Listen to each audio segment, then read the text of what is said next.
Hello everyone and welcome to the second online lecture by OSPRM titled A Crash Course in Research Misconduct and Publication Ethics. I am Dr. Farooq Rathore from Pakistan and I'll be the speaker for this event. I am working as a consultant and head of department at the Pakistan Naval Hospital Shifa Karachi. In addition, I am also the national representative of my country for the International Society of Physical and Rehabilitation Medicine. I am an executive board member of AISPRM. I'm an active researcher with more than 150 publications, including 5 book chapters. I'm a peer reviewer for more than 45 biomedical journals and also serve as an editorial board member for 8 national and international biomedical journals. I'm a teacher and I'm a mentor. I mentor others in writing articles and conducting research. And as part of that mentoring, I do a lot of training sessions and workshops. And I thought it might be a good idea from the platform of ASPRM to guide my colleagues and young residents and students on publication ethics and how to identify the different form of research misconduct and how to avoid them. Before I start, I would like to say that I have no disclosures and no conflict of interest related to this particular presentation. The learning objective that I have identified for this particular presentation are as follows. Hopefully, at the end of this webinar, the participant should be able to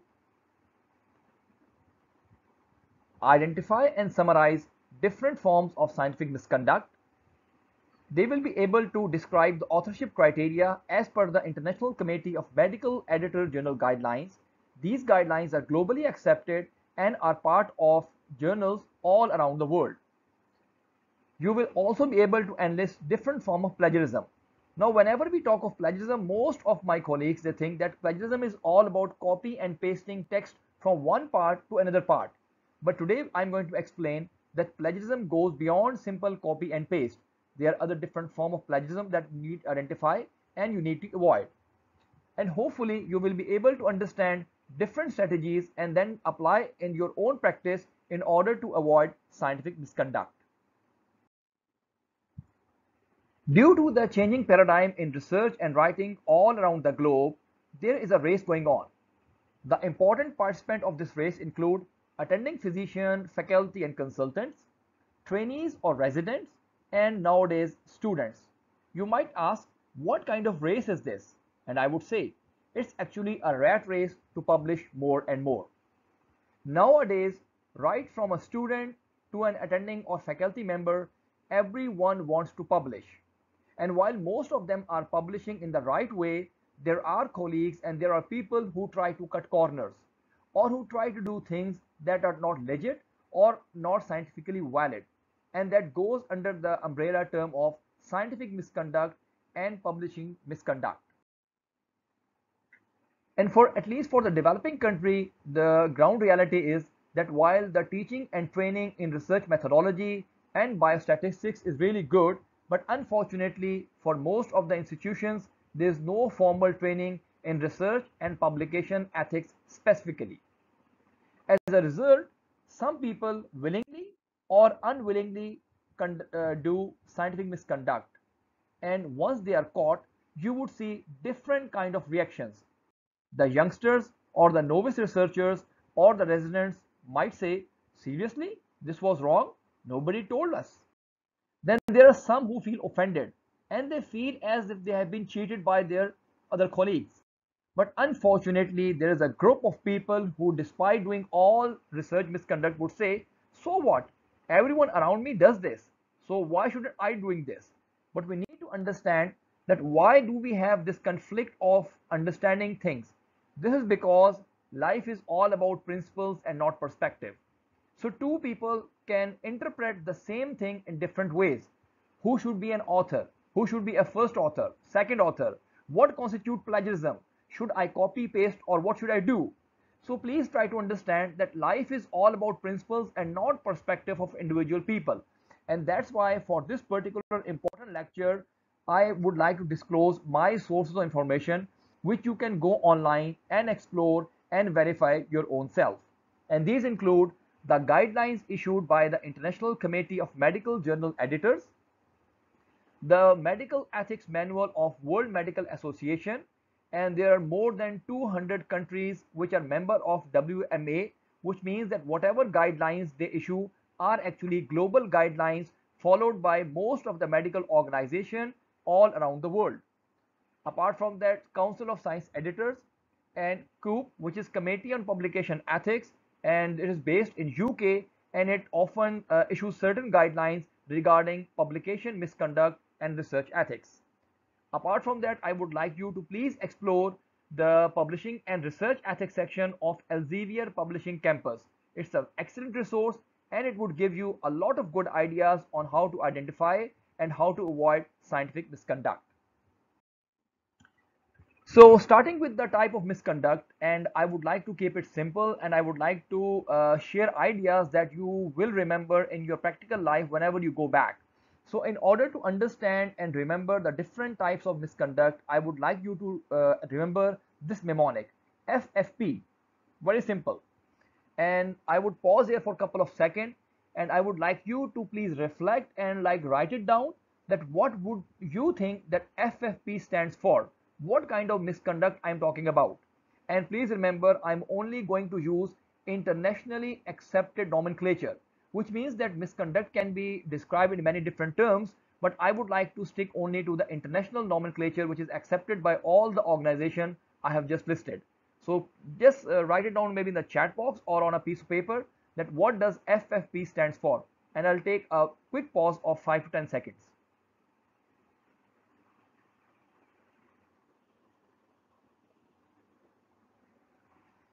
Okay, so FFP stands for fabrication, falsification, and plagiarism, and we are going to discuss them, each one of them in detail.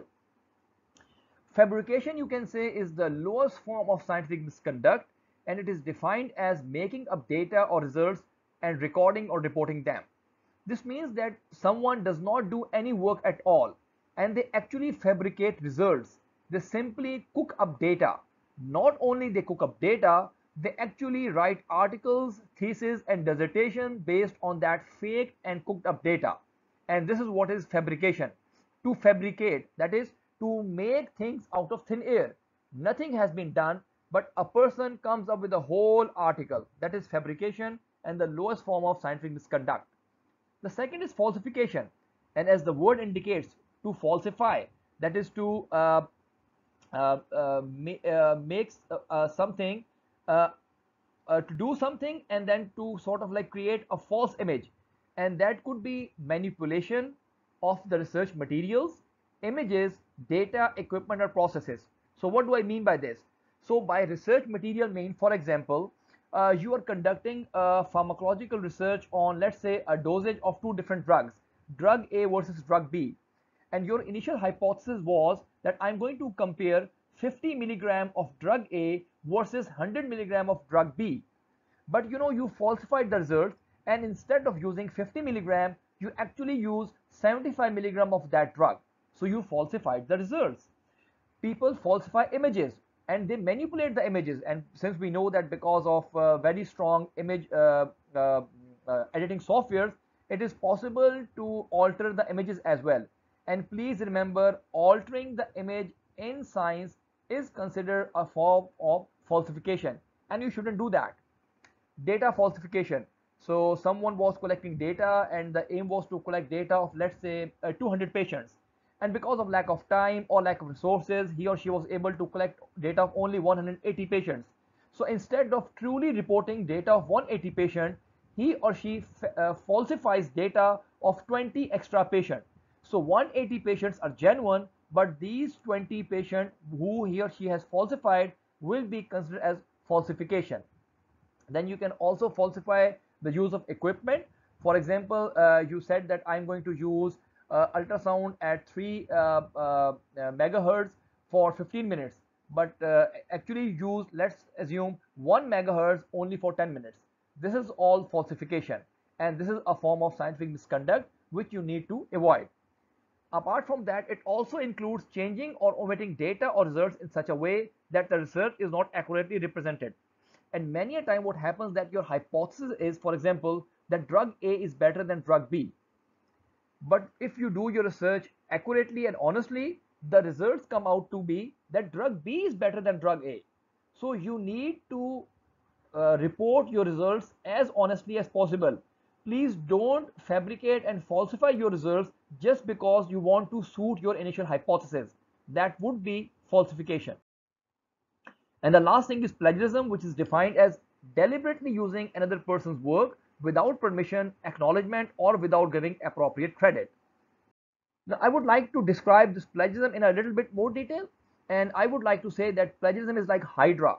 And if you remember, Hydra is the ancient Greek mythical figure with multiple heads, and plagiarism is also like that. So plagiarism is not only copy and pasting text, plagiarism goes beyond that, and let's explore this one in a little bit more detail. The first one is stealing.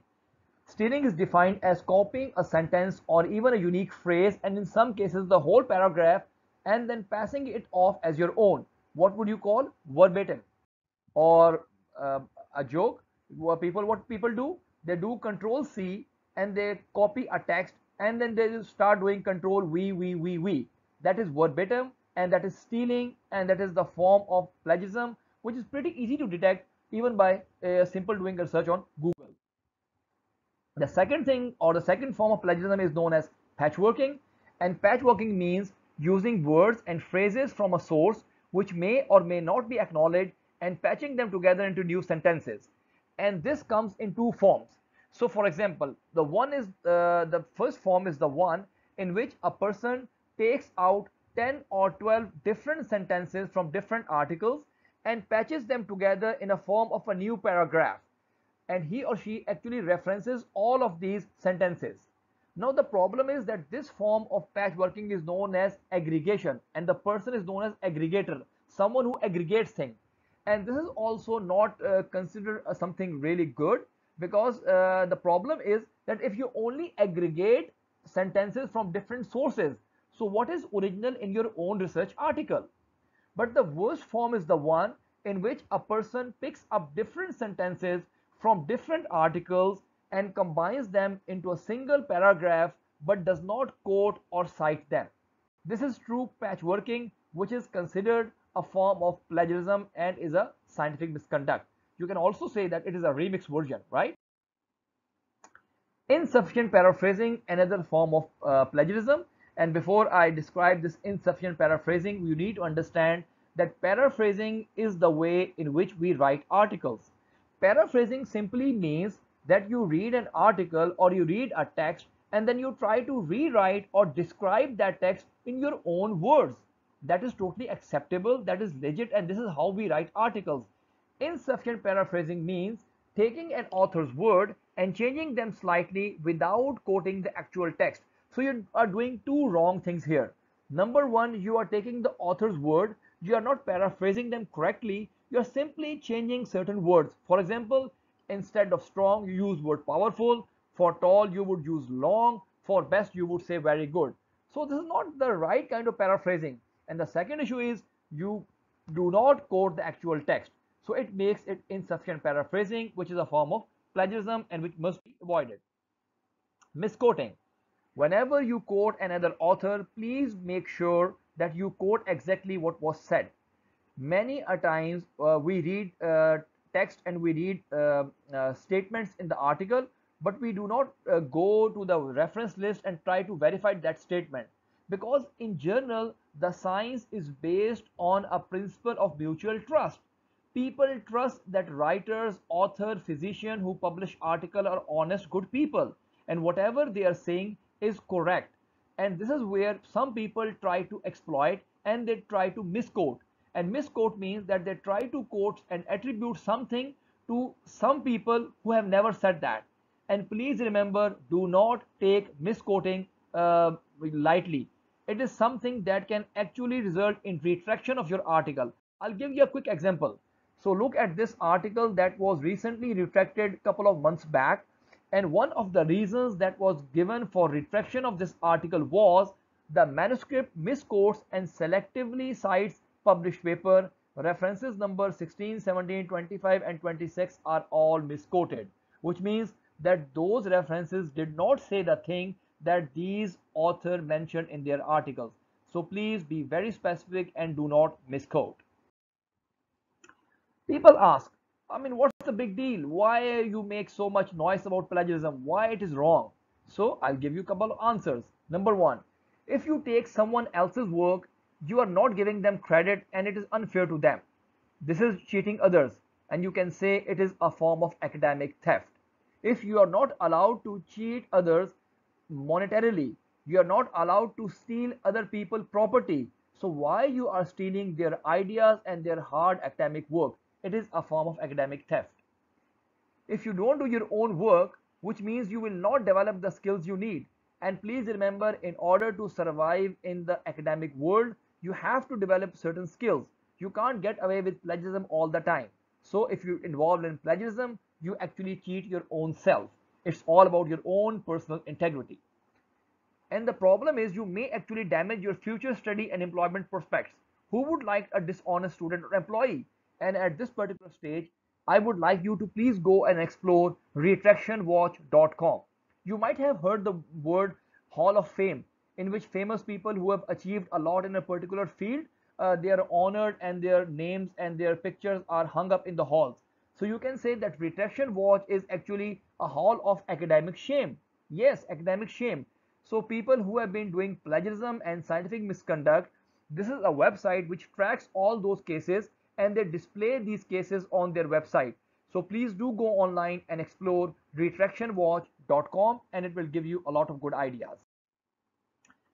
Coming to the second part of authorship and why it matters. So usually authorship is all about credit.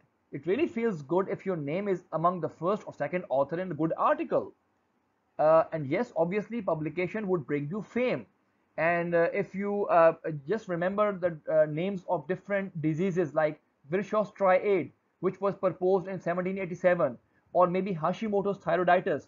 Do you really think that Mr. Hashimoto was the first one who saw that thyroiditis? No, he was the first one who documented that thyroiditis, which means if you start documenting things and you keep on giving articles and you keep on giving medical theories, it will actually bring you fame. In today's world, your grant and funding depend on the number of publications that you have already done. And you have to actually give a whole record of all these publications in your grant application.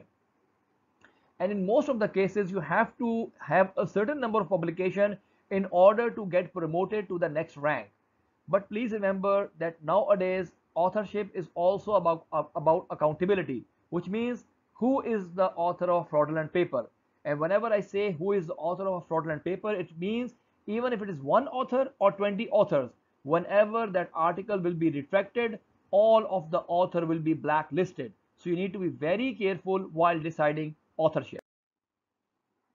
And when it comes to authorship, unfortunately for many people and many countries, particularly developing countries, authorship looks something like this, which means that you would see 10, 20, 30 authors on a paper.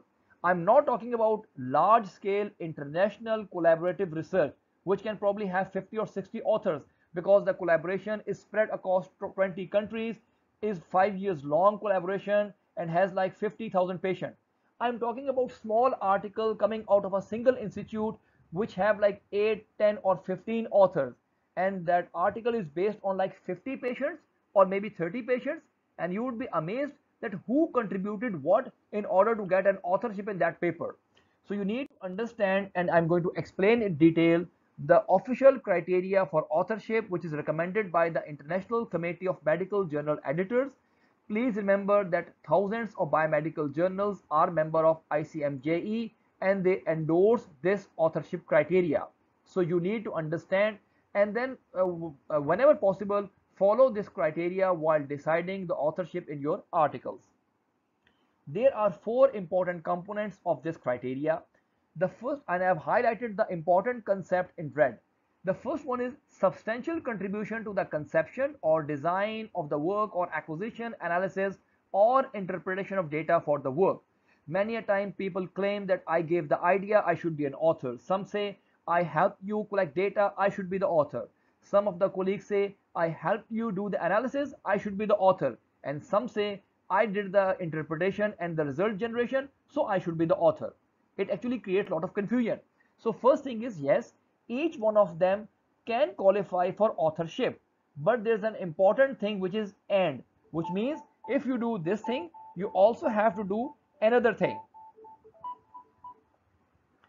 So, which means that second thing is drafting the work or revising it critically for important intellectual content. Now, if you have written an article, you would probably agree with me that it is similar to building a skyscraper, right? So having a blueprint is as important having a good finishing touch to that skyscraper. So drafting the initial work from a blank piece of paper is as important as revising it critically for the final proof.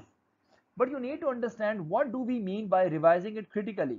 So in countries where English is not the first language, unfortunately, many colleagues think that simply doing a grammatical editing means that they have revised it critically. Please remember, this is not what is meant by revising it critically. Critical revision means a scientific discourse in which you scientifically analyze the article and improve the overall structure of the article. For example, if you're an expert and you are part of the writing panel and the first draft is sent to you, you might want to review the whole article and then you start giving your input as an expert. And you might want to say, the introduction section is a bit too long. We might want to summarize that in a bit shorter form. The abstract is not structured as per the instruction to author of the target journal. The results are not clear. The methodology is vague and probably there are too many tables and the latest references of the last 5 years have not been quoted. Now this is what is called a critical revision. So simple English editing does not count as critical revision. But authorship does not stop here. You have to perform certain other tasks as well in order to qualify for the authorship, and that includes final approval of the version to be published and agreement to be accountable for all aspects of the work in ensuring that the question related to the accuracy or integrity of any part of the work are appropriately investigated and resolved. Which means that once the article is published, right from first author to the last author, even if he or she is the 15th author, they will be held accountable for any mishaps arising out of that article. So if God forbid that article gets retracted or blacklisted, this means all author will get blacklisted and their career will be tainted. So please be very careful and very clear about the authorship criteria, which are 4 components based on the recommendation of ICMJE. And probably it's a good idea that you decide the role of each member of the writing team in advance, because whenever you have a team, a collaboration and a team is involved in writing an article, not every member is going to contribute equally. So there is a possibility that one member is really good with data collection and he or she might do the bulk of the data collection.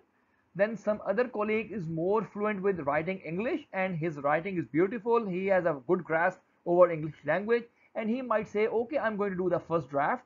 And there might be someone who is a senior expert and he or she might say, I'm going to do the revision of the draft for critical input. And this is how you decide that how much everyone is going to do, so that you can decide who is going to be the first author, second or the third author, right? But please remember, the authorship should be based on actual contribution and not on the seniority. So even if the person is a senior professor or the head of department, but if he or she does not contribute much to the manuscript, probably it is not ethical to place that person's name as first or second author. And if the young resident or the student or the co-PI has contributed maximum to the article, probably it is ethical and the right thing to place that person's name as the first or second author. It is important to understand this authorship criteria because you have to describe the contribution of each one in detail, and I'll give you a couple of quick examples. So for example, look at this article, and as you can see that contribution by each author have been described in detail. So for example, Dr. Savino had primary responsibility for protocol development as PI, and he wrote the manuscript. Dr. Cordisco performed the microbiological analysis, in particular the analysis of bacterial group by fish technique and of fecal ammonia. So every author's contribution toward writing the manuscript and doing research has to be clearly communicated and published in the manuscript along with the text. So you need to be very clear that who qualifies to be an author and what contribution he or she has made, because they have to be clearly mentioned in the manuscript. Another example, so guarantees of the integrity of entire study, all of the authors, and then these are the, these are the initial of the authors, who started the study, who did the study design, data acquisition, data analysis, all author, manuscript drafting or manuscript revision for important intellectual content, all authors, approval of final version to be submitted, all authors. So this means that sometime every author contributes equally to the manuscript. In that case, the contribution will be all authors equal. But in reality, some authors contribute more than the other, and their role has to be acknowledged and clearly spelled out in the manuscript, as the example I have showed you. Now coming to the unethical authorship that should be identified and avoided. So it's a joke. The senior professor is saying, no, it's my wife's turn to be the first author on your paper. And it actually happens in the real life as well. So number one is coercive authorship. And as you can make out, the word coercion means to force someone. It's a situation where there is a power differential. Someone is senior and in a seat of power, and the other person is junior and is unable to have his own say. And coercive authorship is the one in which authorship is given to individual in response to their exertion of seniority or supervisory status over subordinates and junior investigator. And this actually happens very frequently in many institutions, laboratories, and research centers all around the globe. It is not commonly reported because people keep quiet because they want to continue with their careers and they don't want to have an anonymity with issue with their seniors. But unfortunately, coercive authorship happens. And please, if you are a senior, try to avoid this and do not exploit your juniors. Mutual support authorship is the one in which two or more researchers or physicians place their names on each other papers to enhance their perceived productivity. So for example, if there are like two groups of researchers working in a same environment or a same institute, and they decide, okay, so the article you write, so we will be second, third, and fourth author on that article, and whatever article we write in future, reciprocally, we are going to place your names as second, third, fourth author on that particular paper, which means you do only work of a single paper, but you get your name in two or more paper. And this is because you mutually support each other. Please don't do that. It is unethical because of multiple factors. Number one, you are claiming something that you have not done yourself. That's the first thing. Again, cheating your own self and an issue of professional personal integrity. And the second thing is, are you sure that whatever the other person is reporting is accurate? It is correct? What if the articles gets highlighted, gets blacklisted, and gets retracted? Your name is also going to get tainted and blacklisted. So please do not take any unnecessary risk. Do your own research and don't get into this mutual support authorship issue. It is also known as reciprocal authorship. Guest authors are the ones who make no significant contribution but are listed to help increase the chances of publication. And honestly, I personally feel this is related to low self-esteem of my colleagues. If you have done good research, accurate research, high quality research, you do not need a big name in order to get that research published in a good international biomedical journal. Please remember, even in international biomedical journals, they do not ask for your credentials like head of department or department chair or consultant or professors. They only ask for your first name, middle initial, the last name, and your name like Dr. ABC. That's it. Nobody cares that you are a student, a resident, or a senior faculty member. If your article is of a really good quality, hopefully it will be published after good peer review. So what happens, for example, your head of department or someone you know very senior is part of the editorial board member of a journal where you are submitting your article, or you for example you are working in a specialty and you approach a very senior physician or researcher in that particular specialty and you ask them that I'm going to put your name on my article, and your background and your aim is, if I put the name of this big researcher, this big consultant and professor on my article, nobody is going to reject that article and my article is going to get published. This is guest authorship because that person has not contributed anything to your article. Gift authors whose contribution is based solely on a weak affiliation with the study. And this again comes in, for example, your data was based on collection of questionnaires from 500 patients, and one of your colleagues helped you collect data of 20, 30 or 40 or 50 patients. Now that is a very small contribution, less than 10%. In that case, you might want to acknowledge that person, but putting that person's name as author might be considered as a gift authorship because contribution is based on a weak affiliation. And just as a joke, what is your contribution in your project? I gave rupees 10 for a printout. So this is what like gift authorship, guest authorship looks like. Ghost author, a very important concept. And before I describe this ghost author, I would request you to please go online and explore this thing, PLOS, New York Times, and ghost writing. So this ghost writing in pharmaceutical industry was first of all highlighted globally back in probably year 2010, in which PLOS and New York Times, they published a series of articles in which they exposed that how these large pharmaceutical companies are involved in ghost writing, which means that they do good research, high quality research, but when it comes to publishing, they actually go to senior professors and senior consultants and they ask them to be co-authors on those articles. And if their names are on those articles, people would think these are high quality articles endorsed by these senior professors and faculty members. And this ghost writing was going on for a long period of time before it was busted and exposed. So ghost writing is, or ghost author is, individuals not named as author but who contribute substantially to the preparation of a study, often paid by commercial sponsors. But when it comes to physicians and residents and students, honestly, probably we are not involved in this kind of ghost writing or ghost authorship. But unfortunately, many colleagues are involved in these things. They go online and they buy fake articles, they pay for fake theses, and they pay for fake fabricated dissertations. This is all ghost authorship. Don't do that. It is a combination of fabrication in which you have not done anything but you get a fake article. And this is ghost authorship because someone else is writing the article for you and they remain in the background. This is unethical and this is a form of scientific misconduct. So what are the problem with authorship?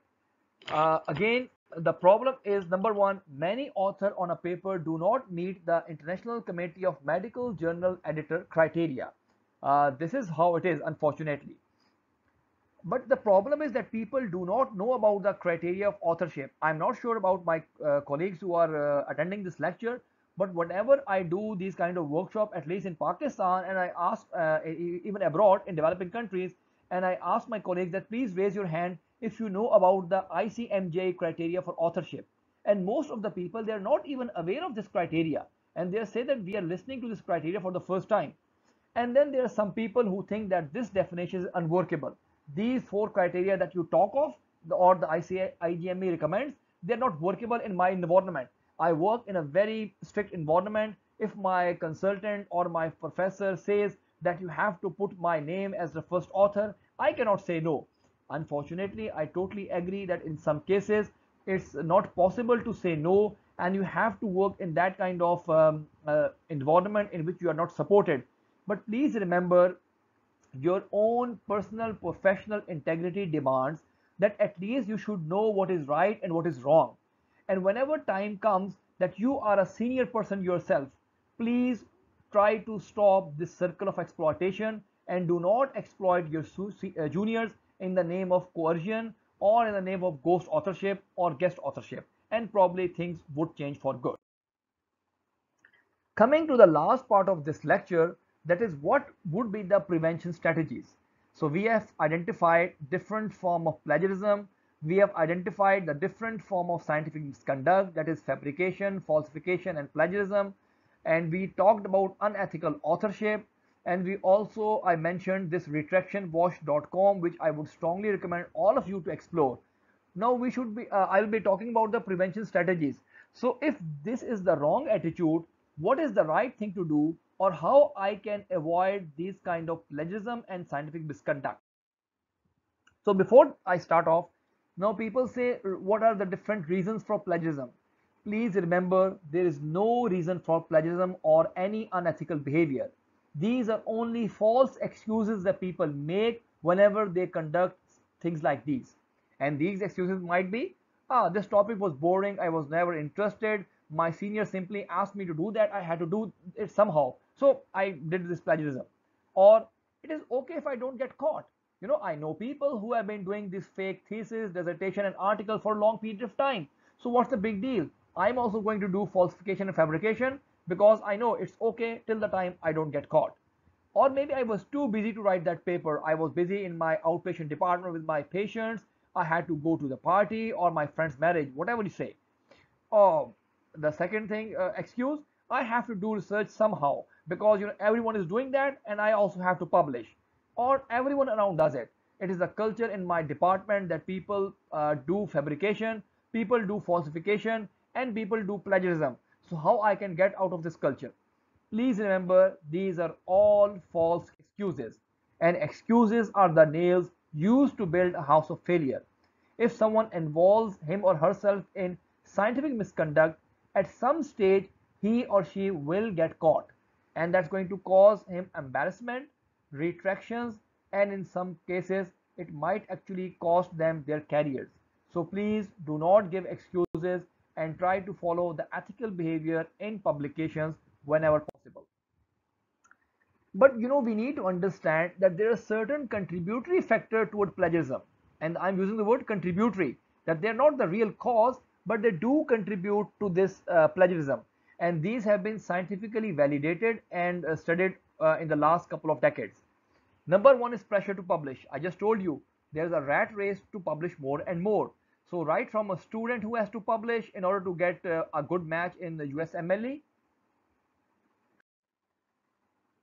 to a resident who might have to write a dissertation or thesis in order to complete his MD or MPhil program, to an attending physician or faculty member who have to publish in order to get to the next rank. So yes, there's a lot of pressure on people to publish different form of articles. Lack of training, I just told you. So yes, most of us are very well trained in research methodology and biostatistics, but many of us are not formally trained in research misconduct and publication ethics, and that can lead to some kind of issues.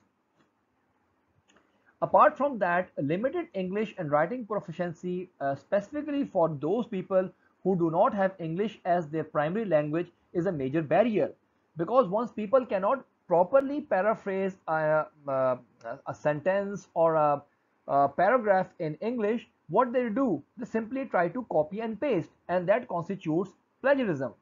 And apart from apart from this, the general attitude toward plagiarism and the influence of cultural values.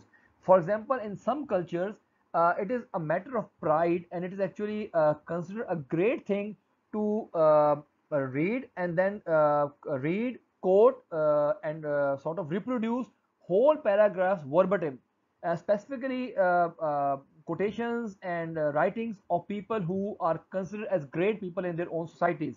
So if people from that society, they start writing articles, they sometimes bring the same cultural attitude in writing as well, and they start copying and pasting large chunk of articles and paragraphs, and unfortunately that is not allowed in scientific writing, and that would constitute as plagiarism and must be avoided at all cost.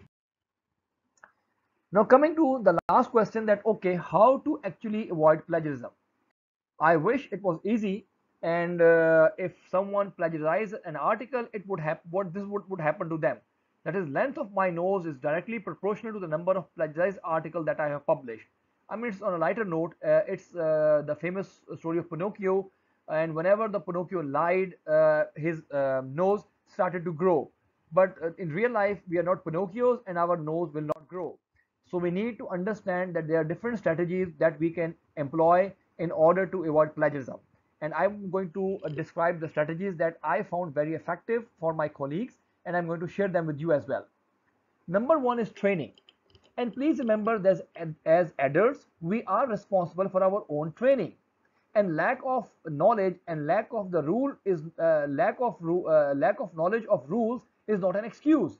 So if you indulge in plagiarism without training, it's your own fault. So you have to learn about different form of scientific misconduct and plagiarism. And the great thing in 21st century, which is a century of internet era and connectivity, is that there are many good high quality resources which can help you identify and avoid plagiarism and other form of scientific misconduct. I am quickly going to give you a list. This presentation and list will be available and you can go and explore all of them in detail later on.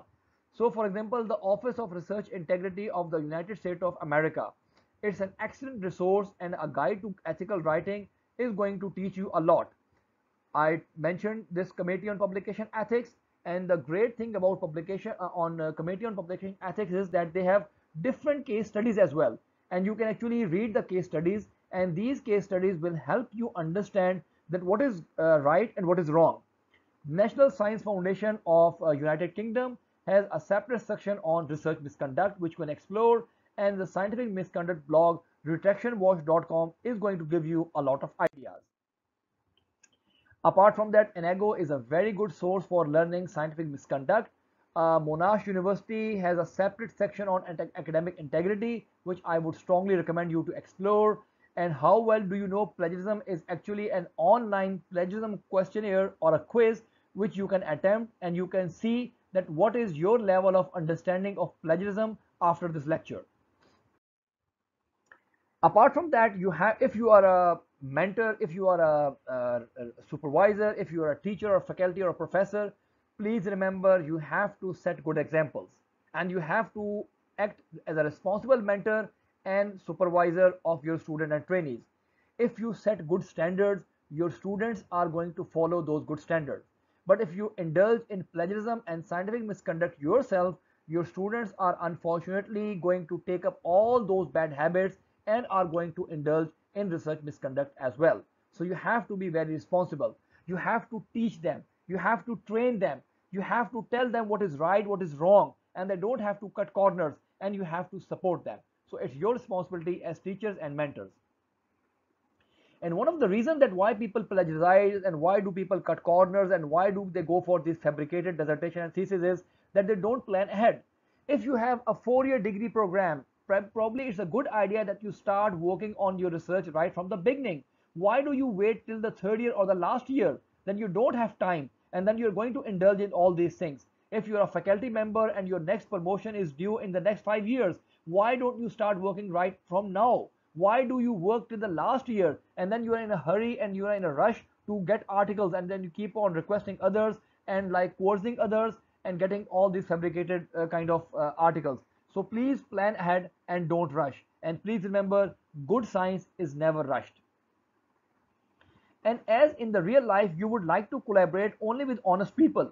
So in scientific collaboration, try to identify and try to collaborate with only those people who have a good reputation of not indulging in scientific misconduct. Apart from that, another principle is that please cite statistics and facts without the source unless they are common knowledge. For example, if you say ulnar nerve lies behind medial epicondyle, it's a common knowledge. Every medical student knows that yes, ulnar nerve lies behind medial epicondyle. You don't have to give a reference or quotation for that. But if you say that ulnar neuropathy at the elbow is the second most common neuropathy of the upper limb, that's the hardcore scientific fact. Now you have to quote and cite for this particular statement. And last but not least, before sending your manuscript, you have to scan them by plagiarism detection software. There are many software available. If you are working in a good institute which supports you, so probably you might want to use the Authenticate or Turnitin. But if you are unfortunately working in institutes who do not support you or provide you access to Authenticate, there are many free resources available for plagiarism checking. The only issue is that the level of checking is not as good as Turnitin and as Authenticate, but still it is something is better than nothing.